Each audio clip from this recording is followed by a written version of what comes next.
السلام علیکم بچوں، کیسے ہیں آپ؟ امید ہے کہ آپ خیریت سے ہوں گے۔ بچوں، ہمارا آج کا جو ٹاپک ہے وہ ہے طہارت کا معنی و مفہوم، طہارت کی فضیلت، طہارت کی اقسام اور طہارت کی صورتیں۔ اچھا بیٹا، پہلے سبق اسباق اور دروس میں ہم نے عبادات کے بارے میں تفصیل سے پڑھا اور اس کی عبادت کے اقسام بھی پڑھ لی اور جتنے بھی اس کی وہ لوازمات ہیں وہ پڑھ لیے۔ آج یہاں سے ہم ایک نئی ٹاپک کو شروع کرتے ہیں جو ہے طہارت اور پاکیزگی۔ تو اس طرح تو میں نے آپ لوگوں کے سامنے بیان بھی کی، دوبارہ سنیں۔ طہارت کا معنی و مفہوم، طہارت کی فضیلت، طہارت کے اقسام اور طہارت کی صورتیں۔ تو آج ہم ان 4 اصولوں پر سبق دیں گے۔ تو سب سے پہلے اس کی معنی نظر آتا ہے تو طہارت کا معنی ہے صفائی اور پاکیزگی۔ یہ دو طہارت کے الفاظ کا معنی جو ہے یہ طہارت اور پاکیزگی ہے۔ بس یہ آپ نے سمجھنا ہے یہ اس کا معنی ہے، باقی تفصیل آگے بڑھیں گے۔ اب آتے ہیں اس کی تعریف کی طرف۔ ظاہری اور باطنی پاکیزگی کو طہارت کہتے ہیں۔ ظاہری اور باطنی پاکیزگی کو طہارت کہتے ہیں۔ تو اب یہاں پر یہ صفائی کیا ہے اور ہم کیوں کرتے ہیں اور یہ ہمارے لیے کیوں ضروری ہے، تو اس کو سمجھنے سے آپ سب سے پہلے یہ سمجھیں کہ طہارت کے یہاں پر ہمارے ساتھ 2 اقسام بن گئے۔ اب 2 اقسام ہیں طہارت کے، ایک ہے ظاہری صفائی اور ایک ہے باطنی صفائی۔ انشاءاللہ اس پر بحث کریں گے۔ سب سے پہلے ہم نے یہ پڑھنا ہے کہ اس پاکیزگی کی فضیلت کیا ہے، اس کی اہمیت اور کیا ہے۔ تو دیکھیں، اسلام نے انسان کو درس دیا ہے کہ جو اپنے آپ کو بھی مہذب بنائے اور اپنے ارد گرد کے ماحول معاشرہ میں بھی مہذب بنانے میں اپنا کردار ادا کرے۔ اب انسان تب مہذب ہوگا جو اس کے بدن پاک ہو، اس نے جو کپڑے پہنے ہوں وہ پاک ہو، جس جگہ پر وہ رہ رہا ہو وہ جگہ پاک ہو، جس کے ساتھ وہ میل جول کر رہا ہو، جتنا بھی اس کی 24 گھنٹے زندگی ہے اس میں صفائی ہو۔ اور صفائی کو اسلام میں بہت زیادہ اہمیت دیا گیا ہے، فضیلت دیا گیا ہے۔ سورۃ توبہ میں آیات نمبر 108 میں اللہ تعالیٰ فرماتا ہے واللہ یحب المطہرین، اور اللہ پاک صاف رہنے والوں کو پسند کرتا ہے۔ اسی طرح ایک اور جگہ پر ارشاد ہے ان اللہ یحب التوابین ویحب المطہرین، یعنی اللہ تعالیٰ توبہ کرنے والوں اور پاک صاف رہنے والوں کو پسند کرتا ہے۔ تو کیوں؟ اس لیے کہ یہ صفائی جو ہے یہ انسان کی شخصیت میں نکھار پیدا کرتا ہے اور اس طرح اس کی عبادات میں بھی اثر ڈالتا ہے، تو اس لیے اللہ تعالیٰ کو یہ لوگ پسند ہیں۔ بالکل اسی طرح ایک اور سورہ مدثر کی آیت نمبر 4 میں فرمایا ہے وَثِيَابَكَ فَطَهِّرْ، اپنے کپڑوں کو صاف رکھو۔ میں نے پہلے بتایا کہ صفائی کے اندر آپ نے اپنے جسم کو پاک کرنا ہے، اپنے کپڑوں کو پاک کرنا ہے اور اپنے ارد گرد کے ماحول کو پاک کرنے کی کوشش کرنا ہے۔ تو اس مدثر میں اللہ تعالیٰ نے فرمایا ہے وَثِيَابَكَ فَطَهِّرْ۔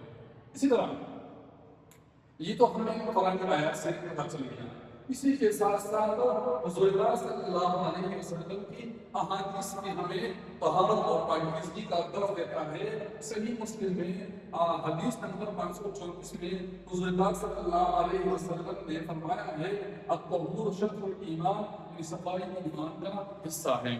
اتنا زور دیا ہمیں صفائی پر کہ اس کو ایمان کا حصہ قرار دیا گیا ہے۔ اب اس کے بعد ہے اس کے ساتھ ساتھ صرف اپنی ظاہری اجزاء کو پاک نہیں کرتا ہے بلکہ اس کے ساتھ ساتھ اپنی دل کو برے خیالات سے بھی پاک کرنا ہے، اپنے دل کو بغض کینہ سے پاک کرنا ہے، اپنے دل کو گناہوں سے پاک کرنا ہے، اپنے دل کو گناہ کبیرہ اور گناہ صغیرہ سے بھی پاک کرنا ہے، جس کو شریعت مطہرہ میں تزکیہ نفس کہا جاتا ہے۔ تزکیے نفس، یعنی اپنے نفس کا تزکیہ کرنا.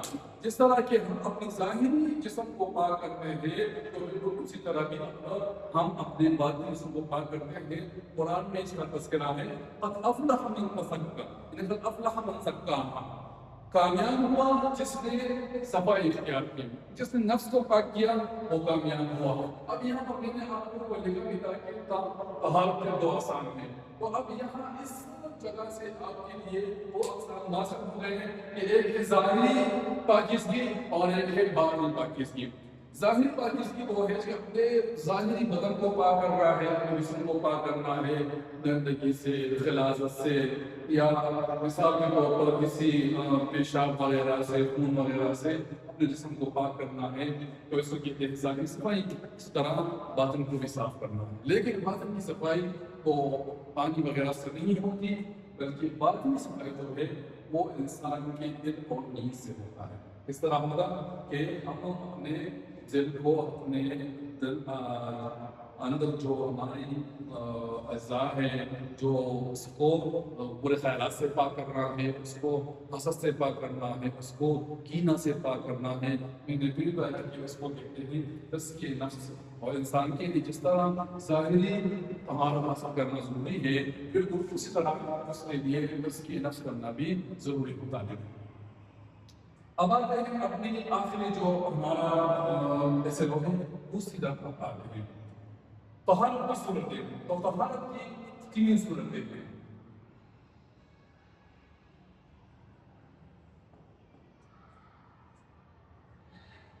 وضو، غسل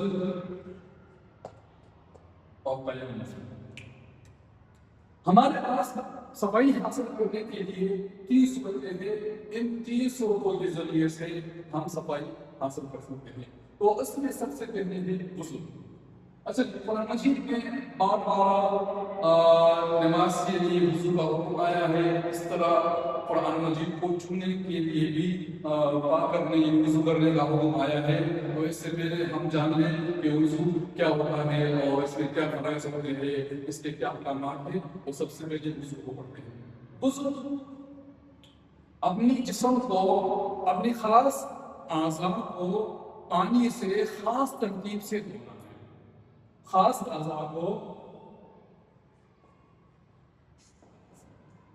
خاص ترتیب سے دھونا.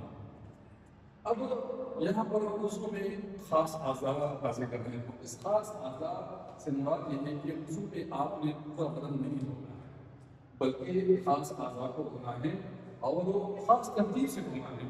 خاص ترتیب سے دھونا اس لیے ہے کہ پہلے مطلب یہ ہے کہ ہاتھوں کو دھونا ہے پھر چہرے کو. تو اس طرح کی ترتیب ہے. اس طرح نہیں ہے کہ بس کوئی بندہ آ جائے اور پہلے پاؤں کو دھوئے پھر چہرے کو دھوئے، بلکہ ترتیب ہے. اس کے 4 جو ہے فرائض ہیں. ایک ہے چہرہ، ایک ہے ہاتھ اور مسح ہے، اور آخر میں ہے پاؤں.